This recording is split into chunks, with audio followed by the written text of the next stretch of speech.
件衫咧，佢係有少少羽毛效果嘅，但係佢又唔係真係好似甩雞毛咁樣。咁佢上身咧就有少少 boyish 啲嘅方領 design，令到嗰件事咧中和翻，有少少復古嘅感覺。咁啊白色好好睇啦。咁我哋下身咧就襯咗條牛仔褲。咁你亦都可以斯文少少襯裙都 OK 嘅，但係襯褲咁樣就會再日系型格 feel 少少啦。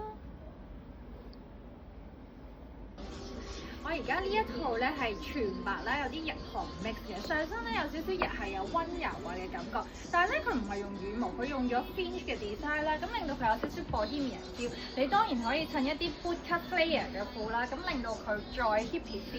咁但係如果你話我中意 design 感重啲嘅，咁你好可以襯呢一隻韓系嘅呢個燈籠褲咯。佢着完出嚟之後咧係一個好有垂墜感，好似 jellyfish 嘅一個感覺，超強 design 感，同埋咧佢白色係絕對唔透㗎。